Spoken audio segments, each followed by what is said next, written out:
Start? Oh, I just hit record, so go for it. Oh, okay. You hit record. Okay, so very good. Welcome everybody. Welcome Dorothea Kübler. She's a professor at the Technical University in Berlin and also the chair of the research unit market design, market behavior at the WCB, the Berlin Social Science Center. And has published a lot in behavioral and experimental economics and applied game theory. And it's our first of, I think, 10 or so seminars that we have jointly this semester between the Econ department and the Department of Ag and Resource Economics. And well, without much further ado, Dorothea, it's all yours. Okay, thanks a lot, Stefan, and thanks, Terry, for having me. And Daniele, I learned. So let me try to share my screen. Okay. Good. Can you see? Yes. Good, great, thank you. So, yeah, I'm very happy to present a paper that is joint work with Rustam Hakimov, Philip Heller, and Morimitsu Kurino. And this is on a weird topic. It's not a classic topic in economics, but I will try to convince you that it's an interesting and an important topic. And it's on how to avoid black markets for appointments with online booking systems. In the paper, we consider the problem of scheduling appointments at public offices. Appointments are typically offered for free in order to provide equal access to public services. For example, if you need to get a driver's license or renew a passport or get a visa or something like that, okay? Now, often the public authority sets up an online booking system to avoid queues and waiting times, and appointment seekers visit the website and choose an appointment among the available ones on a first-come, first-served basis. I'm sure you've all used these systems. You go to the website, you see which slots are still open, and you book one, right? Now, the problem is that these systems, these online booking systems, can suffer from scalping, where firms book slots and then and they book them usually with the help of some software, so-called bots, and then sell the slots, okay? So what the firms do is they can monitor the websites, and as soon as slots become available, they can book them. So they are much faster than individual appointment seekers. This means if scalpers are active, then often appointment seekers have no other possibility of getting a slot than by buying it from the scalper, from one of these firms, okay? Now, typically, or in many instances that we look at, scalpers can cancel slots. So they book them and then they can cancel them and rebook them under a different name. This is, of course, nice. Why? That's important because typically these systems cannot detect fake names and fake passport numbers. So you can just enter anything, right? And you will get an appointment. So there's no way of checking that. But if you show up at your appointment at like a DMV or at a public office, public agency where you need to renew a passport or so, then ID checks are performed. So the slot has to be under your name, and we are going to assume that throughout the paper. This is typical of these instances, okay? But if the scalper can actually cancel slots and rebook them, then it's actually easy. So he can just block them for a while. And then if he has a client come up to him, then he simply cancels the slot and rebooks the slot under the correct name. And he can do that for certainty because he's always faster than everybody else, right? That works instantaneously. Okay, now let me come to some examples. So we became aware of the problem when the German Foreign Ministry approached us and said, yeah, we have this problem in Beirut where actually appointments for a German visa cost around $500. And this was in 2015. So first of all, we were thinking about that and we're thinking of, what can we tell them? How can they solve the problem? And then somewhat later, we found out that this problem is actually not only a problem of German consulates, so it's also true for US and Austrian consulates in various cities around the world typically, not for all visas, but visas come usually in there are certain quotas. So there are visas for businessmen, and then you have to pay, and it's a little bit faster. But then there are also visas for other groups of the population. And typically for these groups of the population where it's offered for free and where there's high demand, there is scalping. Okay. So here, if you currently go to the website of the German Foreign Office in Beirut, it says visa appointments for applicants from Syria here in the middle, and then there's this red caution note. It says, many applicants informed us that several local visa service agencies claim to be able to organize an appointment for payment. However, these agencies only send falsified email confirmations of appointments or demand horrendous prices of several hundreds of euros for proper bookings. Okay, so if you pay a horrendous price, you get a proper booking. That's what this says, right? In the interest of all applicants, these agencies should not be used. As economists, we know that this is not going to work, right? Because people follow their individual interests and not some collective interest. And it says this embassy does not work with private offices for arranging appointments, even if they claim it. So they say you shouldn't use it, but actually if you then try to get a slot, there's never a slot through the system, okay? The same happened a while ago in Dublin for the Irish Naturalization and Immigration Service Centre, where this is a clipping from the Irish Times. It says bots used to block immigrants in Ireland from making visa appointments. They were sold for only 25 euros. This was cheaper, but this was exactly the same type of booking system that they used, and there were firms making a profit from it. In France, if you are a foreigner, you have to obtain a residence permit, and you have to obtain this regularly. And in certain areas of France, there is a big black market. So this says residence permits, the prosperous business of the resale of appointments in prefectures. And this is still ongoing. There was just an article 2 weeks ago in Le Monde again about this problem. Okay.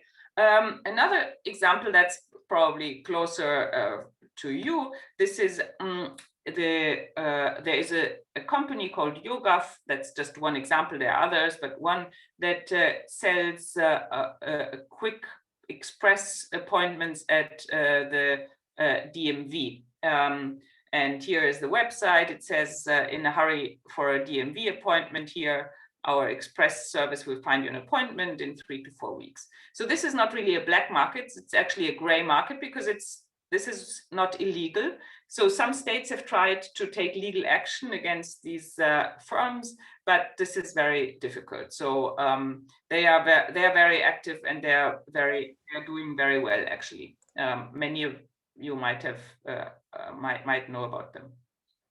There are many other examples for public offices in Berlin. We had for a while scalpers, but these were students, and they were threatened that they would face some difficulties, and then they took down their website, but it existed for a while, but it created public outcry, and then they stopped it. If you want to get an appointment at a public hospital in China, you have to pay a very small sum, and then you get a slip of paper, and these slips of paper are actually on sale at 10 times their face value.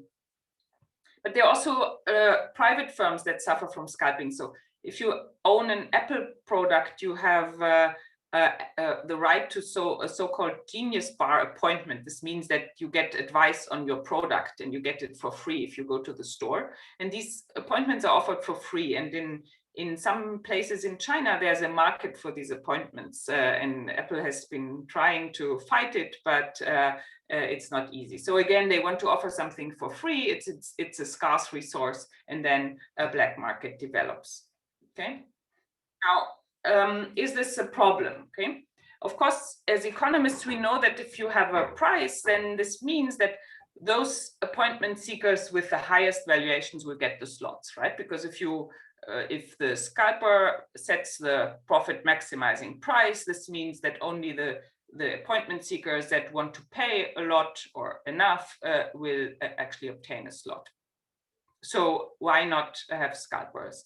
Well, the arguments I would like to put forward are that, first of all, there are certain public services where money is considered as illegitimate to determine the allocation. And this is especially done in cases where you want to guarantee equal access. So where people probably or often are very cash constrained, or certain people are, and you don't want to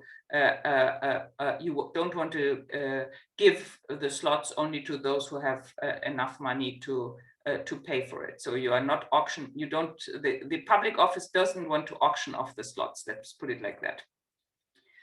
Secondly, the profits of scalpers are often seen as unjustified because they're not really offering a service. It's the agency that offers a service. And third, scalping can lead to wasted slots. And we've seen that actually the foreign ministry gave us data. And what the scalpers do is they block all slots, they book all of them, and then many of them they will not sell, but they are booked, and then there are no shows. So typically when you have scalpers, you also have lots of no shows. So there's over demand, but lots of slots are wasted. So the question we are asking in this paper is, how can scalping be avoided? So how can you design this appointment system such that there's no black market for appointment slots? Okay, so what we do is we propose an alternative allocation system. And instead of a first come, first serve system, where the allocation of slots takes place immediately, right? When you see the slot, you grab it and it's yours. We propose an allocation where the slots are allocated in discrete time intervals. We call it in batches, okay? And how does that exactly work? Well, the main idea of this system is that we separate the time of the application and the allocation of the slots. And this is important because we have to remove this speed advantage of the scalper. Because of the software, the scalper is always faster, okay? So how do we do it here? We suggest that the system should offer a set of slots, say in the morning, okay? So in the morning, it is said there are 10 new slots taking place in a week from now. And then for the entire day, people can sign up for these slots, okay? And they don't, it's not first come, first serve. It doesn't matter when you submit your application for these slots or when you register or whatever. And then at the end of the day, if there are too many people who need a slot, then they are randomized, okay? So they are randomly allocated to those who want to get a slot. So we will propose that, and then I will compare that to the current system, okay? And the main results are, first of all, we have a small game theoretic model where we show that in equilibrium, scalping is unprofitable under the newly proposed system, whereas it's profitable under the existing first come, first served system. And secondly, I will use a small experiment where we implement these two systems, and we show that scalpers are active much less often under the new system than under the first come, first served system. So we have firms, scalpers in the experiment that can decide whether they want to enter the market and be active or not. And we have predictions, and we find that actually it works pretty much as the game theoretic model predicts, but I will show you this in more detail. Okay, so maybe this is a good moment if there are questions. I will move on to the literature otherwise, but I'm happy to answer any questions you have at this point. I have a clarifying question. Sure. So the only difference, as I understand it, the only difference between the current system and the proposed system is the delay. So it's randomized, but then you don't learn about the outcome of the randomization for 12 hours or something. Yes, that's correct. Why wouldn't the black market just open 12 hours later? If it's a week out, isn't it the same outcome as if you had the original randomization? It's unclear to me what the delay accomplishes. Yeah, so I mean I will talk more about it for the rest of the talk. Basically, it's all about this question, so it's right to the point. No, it's fine. It's good. I'm just, but I should try to explain it at least to some extent. So the main point to see at this moment is that when you collect applications over the entire day, the scalper does not have this advantage of speed anymore, because it doesn't matter whether he's there at 8:01 when they open the slots. That doesn't count. So actually the scalper is just as likely to get a specific slot as any individual seeker. But this, I will talk about that in a minute, but it eliminates the importance of speed. That's the first thing to see. Unless I guess their technological advantage was that they could submit 40,000 applications, then that would be the same thing maybe, but sorry. No, actually they can do that, and still they won't, this won't help, but I will come, and the intuition is that if you submit 40,000 applications, you will get all slots with almost certainty, but you will not get them on an individual name, and you need to sell this slot to a certain person. So you suppose you have a client, and you have the name of this client, and you put that in plus 39,999 other applications, then it's pretty unlikely that the person under this name will get one of the slots. Gotcha. So now I'm basically done, and we can end the talk now. I have more to say, but this is important. Okay, I will come back to that. So for all of you for whom this is not so clear yet. Okay, so but maybe one step backwards. So how is this? Oh, Mike, you have a question? Is that a hand? Yes, please. Actually, my basic question is, if the scalping depends so critically on using algorithms, can't you just use some approaches to keep the algorithms out? Like, I mean, many websites do this. They use these captchas, or that you click on all pictures that contain flowers or something like this. Can't you just do that in this case? Or So apparently these algorithms are really good at doing this. So that what the scalpers do is they constantly work on workarounds of these systems. So and that's why this technical solution doesn't work. That's what the IT people keep saying, that they can solve it, but then they can't. And I think part of the cost that these scalpers have is constantly updating. And we talked to one person who knows one person who does that. Part of the cost is that they constantly have to update their bots to do it. But apparently it's not so hard. So probably these captures, they keep away the bad scalpers, but not the good scalpers. So okay. So let's move on. So how does all of this relate to the literature? It seems a little bit weird, maybe. So first of all, it's closely related to a recent paper on the reform of high-frequency financial trading, where there is the problem that in order to make arbitrage profits on financial markets, when there's continuous trading, it's very important to be fast, right? Because you want to be the first one to make the arbitrage profits. And therefore, there is an arms race in terms of fast connections to trading platforms. Budish, Krempner, and Shim proposed that in order to avoid this and to stop this arms race, this is actually ongoing, so lots of money is invested in these fast connections, you should, instead of having continuous trading, you should have frequent auctions, batch auctions, they call it. So at discrete points in time, you have auctions which would then stop this continuous trading and eliminate the importance of speed, basically. So that's very similar to our idea, but in our setup, you will see it's also about ID checks and real names and fake names, and this is absent from the financial trading thing. So it's a little bit different, but it's closely related. Speed also matters for sniping in online auctions, and the remedy here is, of course, you need endogenous or unknown ending times, then you cannot snipe, so coming in the last second, which is nothing that is helpful in our setup. The paper is also related to ticket markets for sports events and concerts. There is an entire literature about how to organize secondary markets for tickets.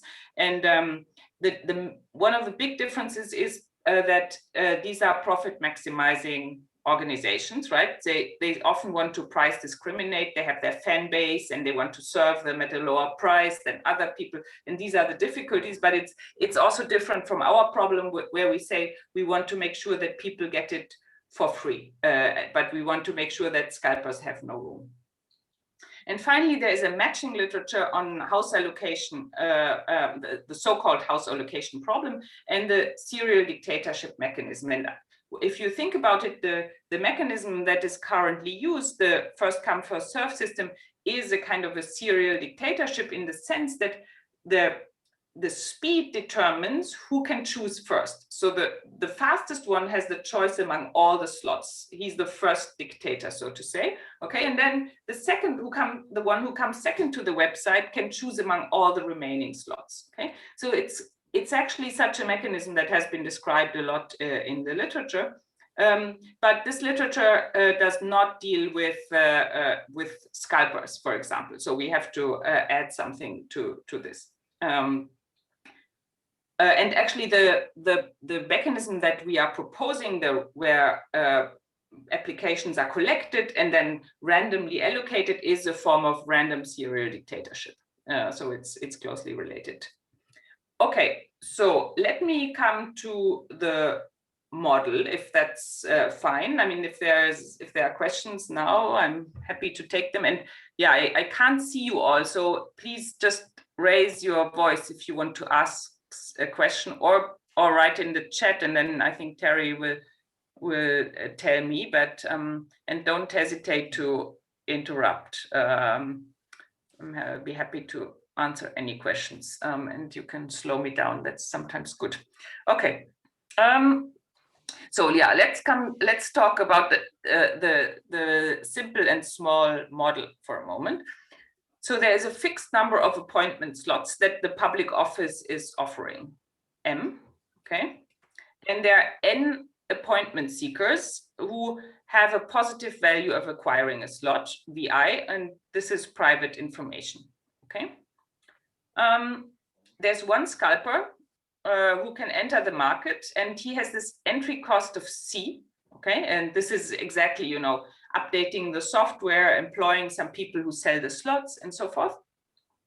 And he can book slots and resell them to the seekers at some uniform price P. Okay, so for simplification, there's only one possible price. Now the seeker's payoff is the following. The seeker gets VI if she obtains a slot directly without paying. And the payoff is VI minus P if she buys a slot at price P from the scalper. And her payoff is 0 if she does not obtain a slot, okay? For the scalper, it's also very simple. He gets 0 if he's not active, okay? If he's not entering the market and not doing anything. If he enters, he has this entry cost of C, and he gets M prime times P revenue. Okay, M prime is the number of slots that he sells to the seekers times the price. This is what he earns. Okay.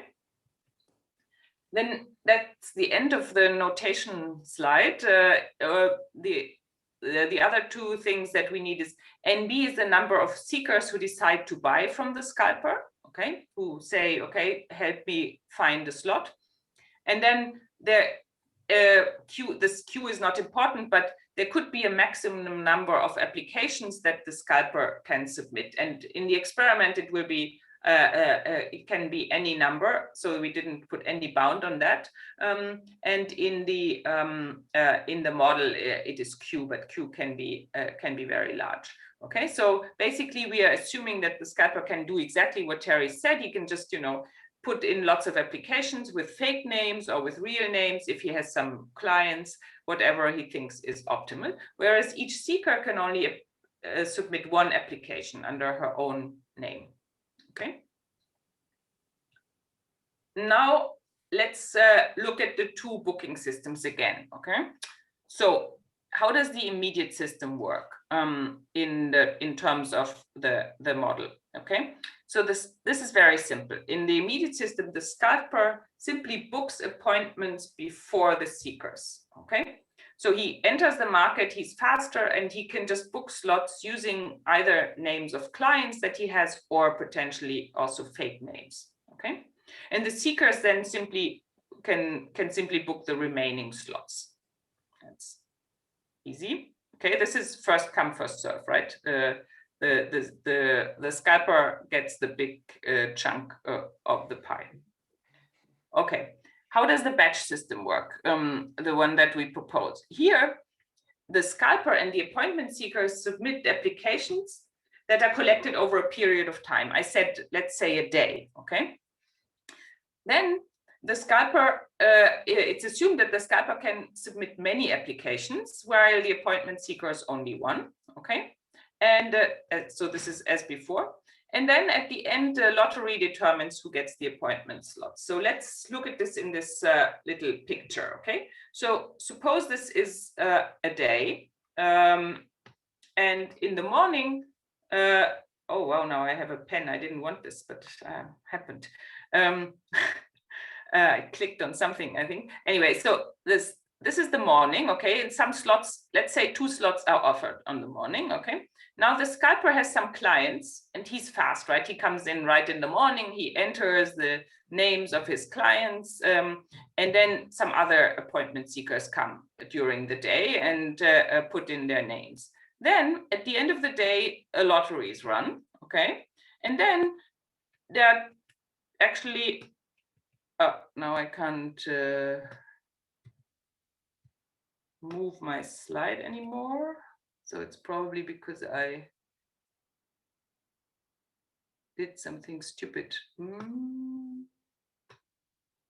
Okay, good. Sorry.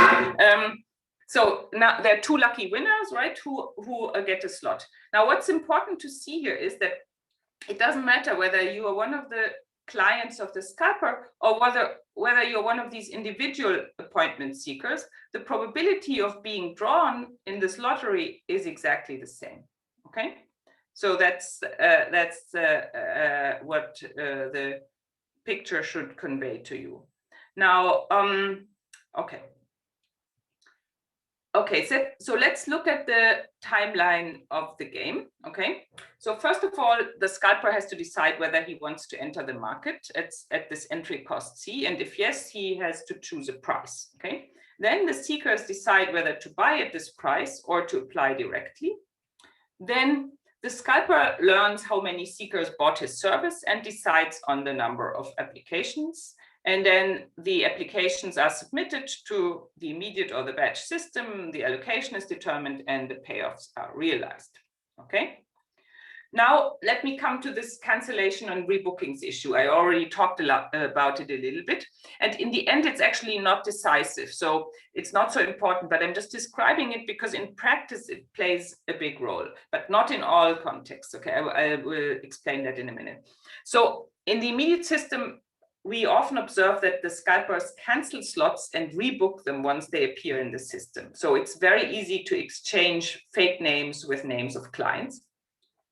And in the model, actually, we didn't want to complicate it in this way. So we actually simply we capture this by the order of moves. So in our case, the scalper books the slots knowing which seekers buy from him, okay? So the seekers basically have to think, okay, in this for tomorrow, I know that the slots will be offered, and I'm expecting that if I don't go to the scalper, I'm not getting a slot. So I go to him, I give him my name, and I tell him, please book a slot for me. Okay? That's how we model it in, and this is also how we run the experiment. And it demands from the seekers that they actually anticipate that there will be a scalper and that they will not get a slot otherwise, okay? Because whereas if the cancellation and rebooking would be possible, then this is not even necessary. It's even more convenient for the scalper, right? If he can just, book all slots and then wait and sit until the seekers come to him and say, I've heard you've some slots, can you please give me one? And then he cancels and rebooks, right? So these are 2 ways of running these markets, and we observe actually both and both work. So it's not so important, but I just have to explain it. So in a way, we could say that in the model and also in the experiment, the order of moves when this makes it a little bit harder for the seekers because they have to anticipate that they will not get a slot unless they go through the scalper. Okay. I'll come back to that in the experiment. Now, what about cancellations in the batch system? This is important. So the way we design the batch system is that if a slot is cancelled, okay, then it will go into the batch on the next day or the day afterwards. So the scalper who books slots, he can cancel them, but then again, these slots go back to the lottery. So it's not that he can then, you know, use his speed advantage to rebook them, for example, as he can in the immediate system. So that's important, okay? So cancellations do not help him to change the name of a slot. Okay, so is this somewhat clear? Okay, I hope. Otherwise, please interrupt. Okay, now I'm moving to the equilibrium analysis. Okay, and I will just do it in an intuitive way. I hope it's intuitive, at least I will try. Okay, so first let's look at the immediate system. Okay, now we can show that the following claim holds. Given that the scalper enters the market, then it is always optimal for him to book all slots.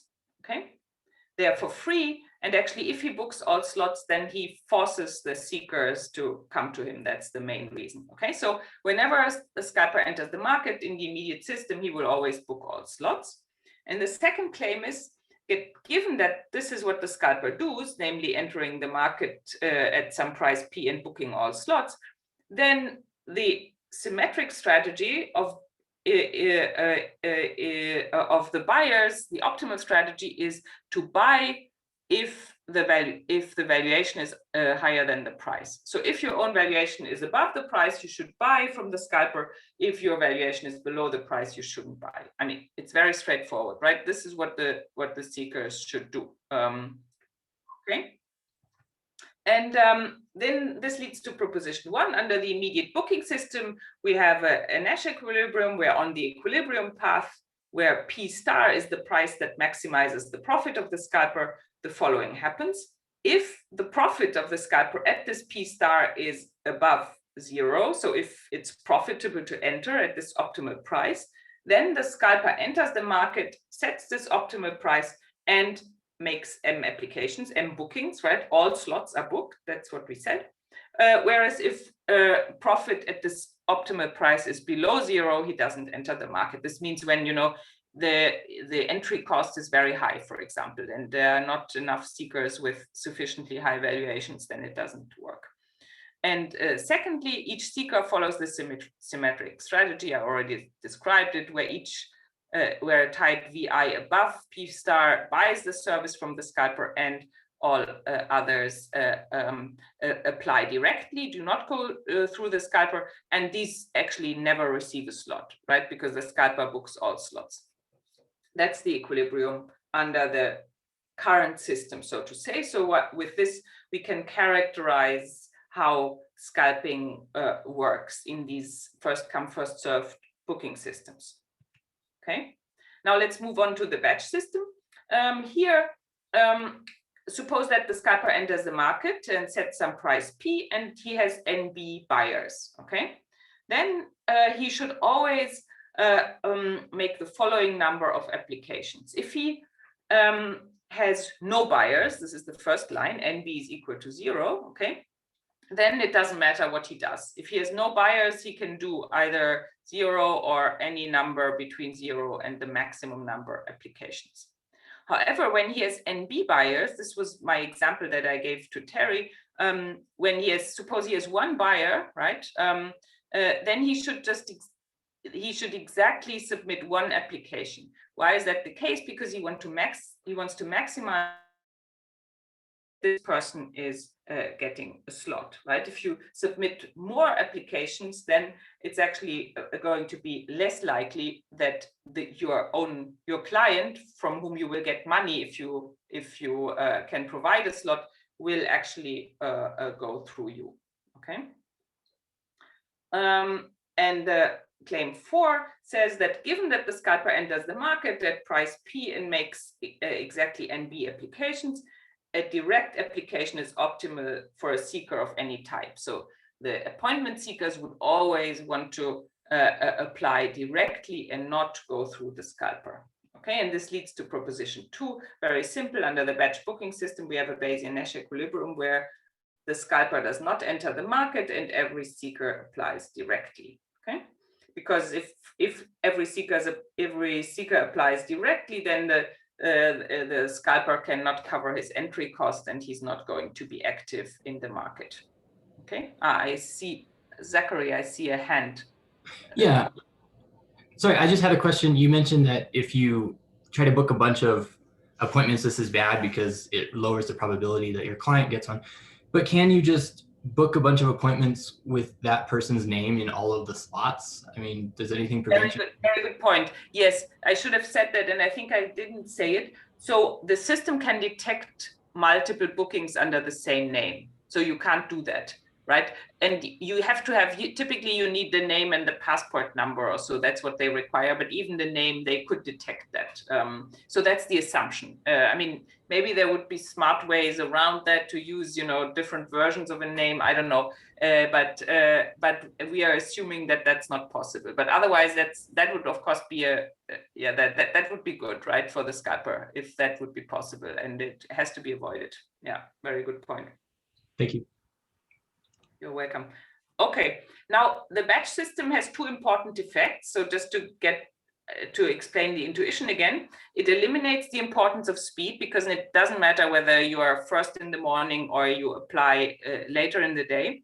And it prevents cancellations and rebookings under different names. So it's not possible to put in the name of a client later on once you have a slot under a fake name or under the wrong name or so. And both are actually necessary to avoid scalping. So suppose that the scalper is faster and can book all slots, but he cannot transfer them. He can still sell slots to the seekers in advance. And this is exactly the setup we have in the experiment and in the model. So if and we have an example of actually train tickets in India that where the people actually go to the scalper in advance of the day when the tickets are sold. They provide the scalper with their name and their registration number, and then the scalper does the booking for them. Okay, so there are no cancellations necessary for this business model. And secondly, suppose that speed doesn't matter, but there are no ID checks. Okay, so suppose that speed doesn't play a role, but suppose that the scalper can flood the market with fake applications and book virtually all slots, but but then he can actually sell them to the seekers. And an example of this happening is, for example, when you have big sports events and concerts, sometimes ticket lotteries are used. So if you want to get a ticket at Wimbledon or at some soccer World Cup, they do lotteries of the tickets, and there's a lot of scalping because the scalpers then put in lots of applications for these tickets, and then it is claimed that sometimes that, you know, the name will be checked on the tickets, but in fact they never check the IDs. So lots of people buy tickets under the wrong names, and you go to the stadium and they let you in. They don't perform these checks. And that's why a black market is easily possible, right? Even though you do lotteries, so there's no speed advantage of the scalper. But because there are no ID checks, it basically means that these rebookings are unnecessary, and it's easy for the scalpers. Okay, now Terry, I see you have a question. Well, I guess I was wondering how critical is the part about making people wait the entire day? Because if you have to put your information in before you submit, could you, I mean, I guess it's the technology of how you're able to have an advantage if you put in a fake name and cancel it. Because if the next spot doesn't become open until a random interval or something, then the person who did the cancellation wouldn't have an advantage over someone else. Well, Why does the scalper have an advantage when if they put in a fake name, like they want to book me a passport slot, and they put in a fake name, which I can't use because it's not my name, but then they cancel the fake name, and the presumption is that because they canceled it, they'll have an advantage in getting another slot when they submit my name? Yeah, so the point is, it's not only because they are just always fast. So what the software does, it identifies whenever there's a free slot. Doesn't matter whether, you know, it's opened up by the agency or it's opened up because of a cancellation. And then when the software notices that there's a free slot, then the scalper can book this slot immediately under the correct name. That's what the software does. So it doesn't matter whether, you know, who canceled the slot, basically. That's in the, or who opened up the slot. That doesn't matter. It's not that. I mean, the agencies also have tried to put a lag. So they said, okay, now if there are cancellations, we won't reopen them immediately, but we will do this with a lag. And of course, this makes it a little bit less convenient for the scalper again, right? Because then he cannot be sure to get the slot immediately. On the other hand, if you don't want to waste the slot, at some point you have to open it, and then the scalper can be pretty sure to get it. So, or actually, because he's the fastest, he's very sure to get it, and they don't want to open it too late before the slot is actually opening, because then it's also more likely to be wasteful if they can't find the seeker anymore. So actually they have tried this and it hasn't solved the problem. The consulates have actually tried to do that with a lagged opening up of the cancelled slots, but it's not very useful. But very, very good point. Thank you. Okay. Now, okay, this was the theory part, and I hope I haven't lost those of you who are not so much interested in, I mean, applied theory, I should say. So now we run an experiment, and why do we do that? Well, of course, it's always nice to run an experiment if you propose a new mechanism and you just want to get a sense of whether it's working or not, and it's very easy to implement in the lab. And of course, as we discussed, the scalper in the batch system has a rich set of strategies, especially this flooding of the market, right? So, you know, just destroying the ability of others to get a slot. This is a thing they could do. And it's not profitable, it's not an equilibrium, but it's possible that they will try to do that, okay? And we want to see whether they try and whether that's successful. And of course, we can also just test the comparative static predictions of the model. Now, the only thing I'm doing on this slide here is just I put some numbers to the model. Okay, so we have 4 slots available, 4 slots are offered by the public agency. And we have either 3 or 5 appointment seekers with some variation between some numbers, and they're uniformly distributed. And this is all common knowledge.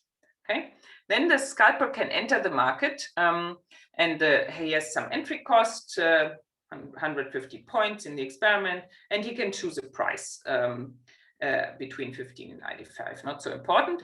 And then in the immediate system, the scalper can make up to 4 applications, right? Because there are just 4 slots. So in the immediate system, you can just put your name in the open slots and nothing more. And he can submit any number in the batch system. And any number really means they could put in any number. And then we had fixed matching groups of 6 subjects. So 6 subjects were always together. And one of them was a scalper, and the other 5, we did not call them scalper, of course, called them firm, I think. I don't remember. And we have 5 appointment seekers, okay? And they stayed together. So it was always the same scalper, but the appointment seekers received new IDs in every round. So we wanted to simulate a situation where there's a scalper in the market, he can develop a reputation and the seekers can learn about what's going on. So it's like observing a market before you have to get a visa. But then a seeker has one ID only for 1 round. So there's no way to, of the seekers of punishing and acquiring a reputation towards the scalper, because we think that's not realistic in these markets where the appointment seekers are usually around only for one round. Okay, and we gave the scalper an endowment that was sufficient to enter the market in every period, right? We didn't want to constrain them. And we had these blocks consisting of 5 rounds, and I will explain that in a minute. Okay, we have 4 treatments. IM5 means this is the immediate system, the current system with high demand, 5 seekers and 4 slots, okay? And here in this setup, scalping is profitable. So we predict that the scalper will enter the market. We have another treatment also with the immediate system, but with low demand. There are only 3 seekers and 4 slots. And here in this setup, the scalper is just indifferent. He makes 0 profits when he enters, and he makes 0 profits when he doesn't enter, okay?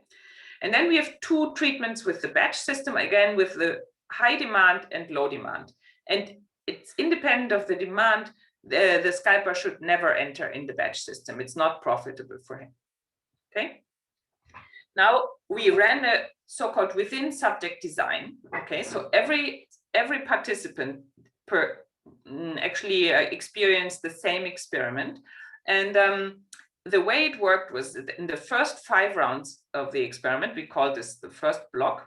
This was the immediate 5 treatment. Remember, this is the treatment where entry of the scalper is predicted, okay? So here demand is high, and here in the immediate system, the scalper should enter, okay? Then we move to 5 rounds with lower demand. Remember that here the scalper's profit are predicted to be 0, so he could be active or not.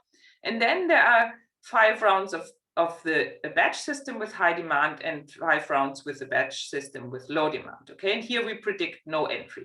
So basically we are interested in looking at a situation where there is scalping, and then we change first we change demand, but then we change the booking system to see whether people react in the way predicted by the equilibrium. And then we do the same thing again. So 5 rounds of the immediate 5 treatment, 5 rounds of the immediate 3 treatment, and so forth, in order to look at mature behavior. So people have experienced all of this, and then we want to see what they do when they have seen all treatments before, okay? So we do not randomize the order, but we mainly look now at behavior in the second part. So all the data, all the graphs that I'm going to show you in the next few minutes are basically on the second part of the experiment, okay?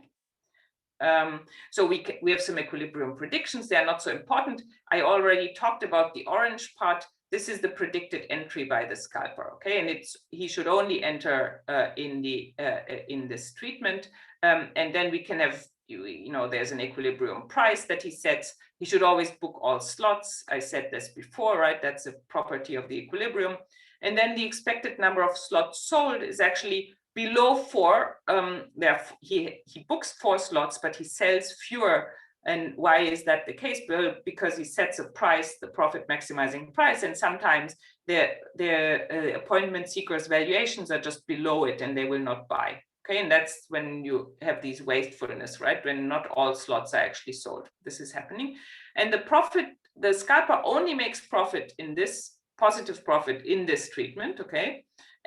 But the payoffs of this appointment seekers are much lower than in the batch treatment. And the reason is that they have to pay a price to the scalper, right? So these are the predicted numbers. The exact numbers are not important. Let's come to the results. Okay, so this is the main result of the experiment. This is entry by the scalper in the 2 booking system and the 2 demand systems, okay?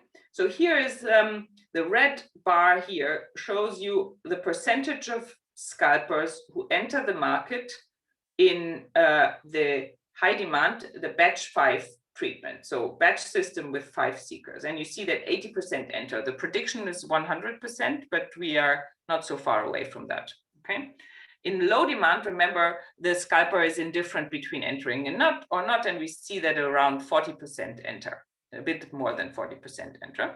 And then in the batch system, you see that the percentage is much lower. It's 20% versus something like 10%. Okay, so we see that actually the batch system makes it unattractive for the scalpers to enter the market.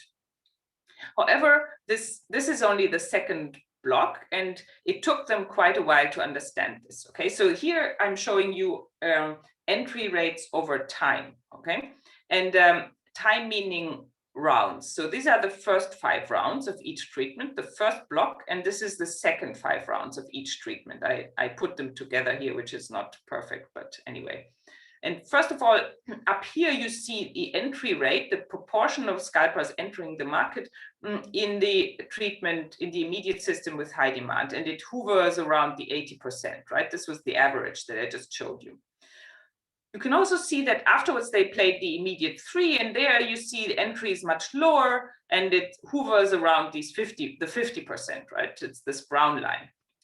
But then interestingly comes next, they played the batch 5 system, right? The batch with high demand. And here they entered a lot, and it took them quite a while to understand that they should not enter, actually. So it took them 5 rounds basically, and then we are at these 20% that I just showed you on the previous slide. Okay, so at the beginning they expect to actually earn profits because there's over demand for slots, right? So it seems like it's a profitable thing, but it doesn't work. And then in the batch 3 treatment, they don't enter from the beginning, and there's not much happening. Okay, so these are profits. Actually, I can't see the, yeah, I can't see my headline because of Zoom. But these are the scalpers profits, I have to remember.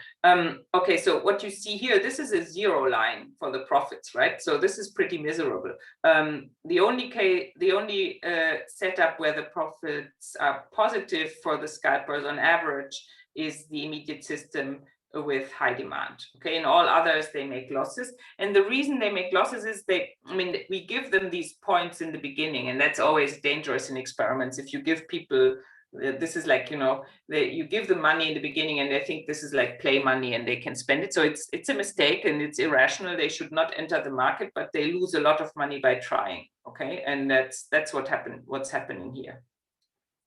And that they should, here the prediction would be this should all be 0, right? And this should be actually a little bit higher. The profits are lower than in equilibrium, and this has to do, I'm not going to go into that, but there's one behavioral thing happening apart from the fact that the scalpers keep trying and enter the market a little bit for too long. The other behavioral thing that we see is that sometimes the appointment seekers do not exactly follow this strategy that whenever their valuation is higher than the price, they are buying, because sometimes they boycott the scalper. It seems that they're a little bit annoyed by the fact that they have to pay for it. They would rather, get it for free, and then they try to kind of educate the scalper either to set a lower price or to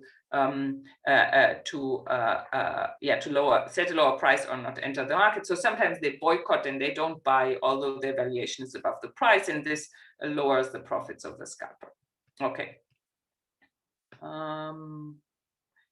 This is scalpers profits over time. Again, this is the 0 line. You again have the 5 blocks here and the first block here and the second block here, and you see that it even in the immediate 5 treatment, it takes the scalpers some time, but here they make profits. In all other treatments, the 0 profit line is approached from below. So they learn that what they have to do, but it takes some time. Hi, Dorothea, sorry to interrupt. No. We maybe have about 3 more minutes because a lot of people have to jump in. Oh, okay. I'm basically done, so no problem.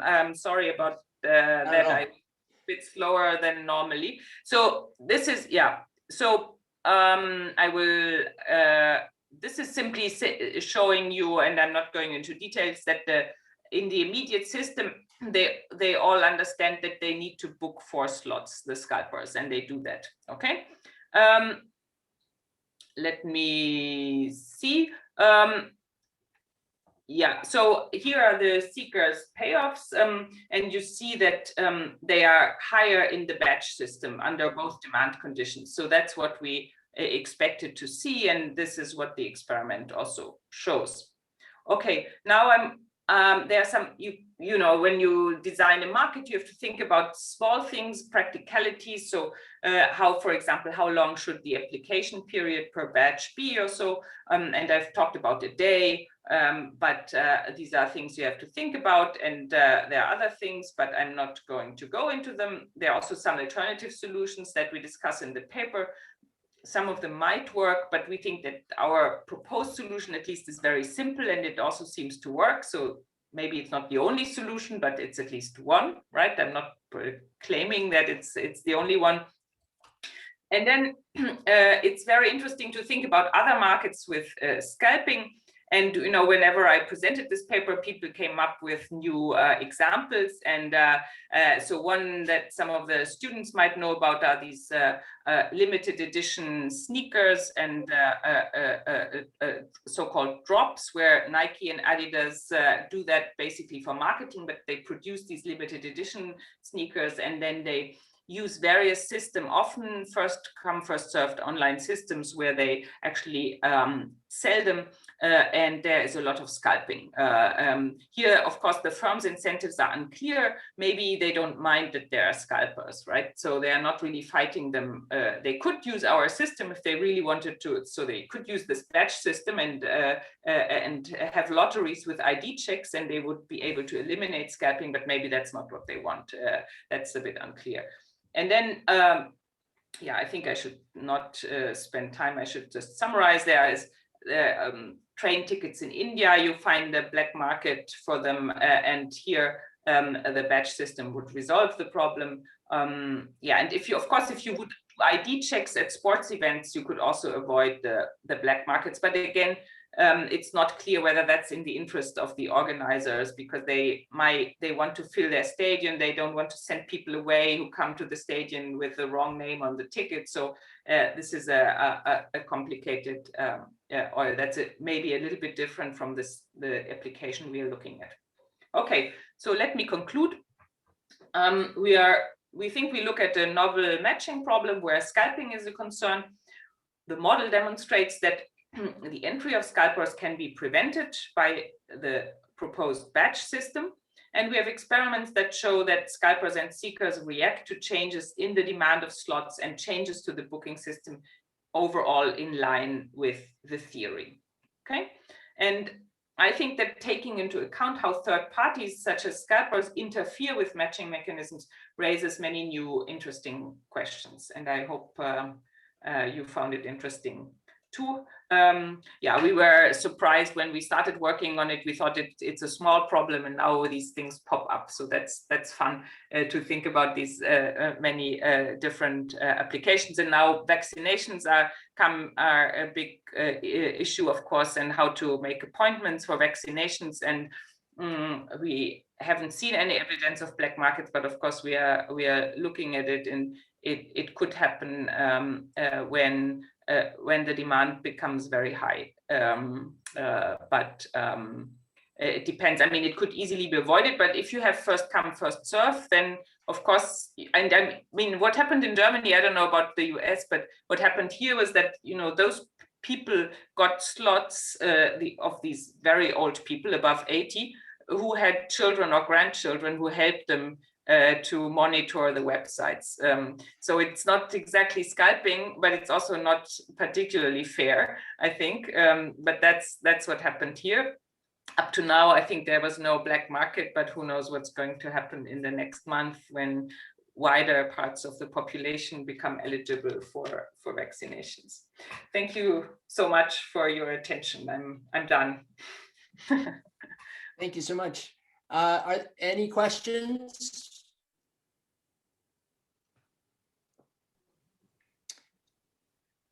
The couple of thoughts I had, Dorothea, was well on the COVID side, a kind of partial version. It's not really scalping, but another example. My mom applied for a vaccine in Arizona, and the first day they opened up the website, she said the website was very brittle, and so basically people who were persistent and stayed with it for 12 hours got a vaccine. And she actually did that and ended up getting a vaccine, but it was sort of like it went to whoever was willing to do that, or most technologically savvy, maybe. Yes, I mean, that also happened here. Yeah. that's exactly what happened here. So the websites broke down. You had to. So my mother is 80, and she at some point she always, every 3 days she tried again, and then at some point the website told her that if you wait for 47 minutes, you can book a slot. And then she was just sitting there staring at it. She told me so, and then it worked. I was proud of her that she did that. But you know. And people spend hours and hours on this website. So that's another thing we don't cover here. But if you have this first come, first serve and systems break down, this leads to a lot of waste of time, because people, you know, monitor this, and they once the system is not breaking down anymore, they try to enter again and so forth. So I think that's also a cost that should be or could be avoided. I think if you take out this and it's not clear. I think sometimes first come, first serve is fine, right? But it's not clear that for these vaccinations that this is the right rule, right? It has no, I think, no normative appeal, at least to me, why the person, you know, who logs in at the first thing in the morning, whether this is more fair than just randomizing among those who come in, who apply in a certain period of time.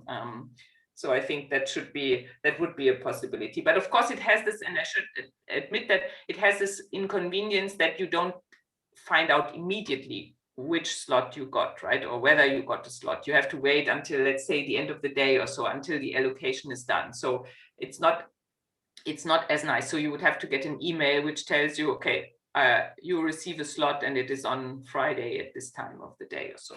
But couldn't you just have one person? You can only submit one. You have to submit your name, but you can only submit one bid a day, and you find out immediately. But yeah, I suppose there's a million permutations of how you could design it. I mean, I think you can, yeah, well, you have to always wait until, you know, because you have to give people enough time to enter their name. So you can't tell people immediately whether they get a slot, right? So you have to wait until the end of the day. And then you inform people, but that you could do, right? And then the next day you could put in your name, or you could just, we are also discussing that in the paper to make it even more convenient. You could just leave people in the system who didn't get a slot on one day, right? So you would just have to put your name in one day, and then it's like a proxy bid, right? Your name is still there, and then in the next day, unless you take it out, you will be considered again. So that would be, for example, quite convenient. And then at some point you will get an email and it will tell you you've been chosen. So that would be a possibility. Anyhow, I think it's not going to happen, but who knows? So you were saying that the embassies were originally interested in it. So have you talked to them since, or? Yeah, well, we talked to them a long time ago. I mean, we started thinking about it, and then we basically developed this idea because we thought it's easy, and we talked to them, and it was interesting. We had this meeting with them. You know, I'm not a consultant. I didn't get money for it, and I didn't want to get money for it. So but we had this meeting, and we prepared for that. And then there were IT people in the room and law people in the room, and then the IT people whom we had talked to before, who were also more interested in, you know, not only technical solutions but changing the system. And then there were many people who had concerns about changing it. So, and the law people said, you know, oh, lotteries, that's dangerous. That's always prone to corruption. So that means that we can't run it in these countries. We will all have to run it in Berlin centrally. So that's difficult and so forth. So that was their concern. And the IT people all said, we don't need it. There are technical solutions. We block certain IP addresses or so, but they haven't pulled it off. So I mean, it's still there. Now in some countries, what they do is they outsource this appointment stuff to firms, and then they are like, you know, it's not our problem anymore. So there's constantly something in the news, but it's really and the problem is, of course, also that, you know, it's not for all visas. I mean, it's not for visas for, you know, or it's not for Germans who need to go to the consulate to prolong their passport at the German consulate.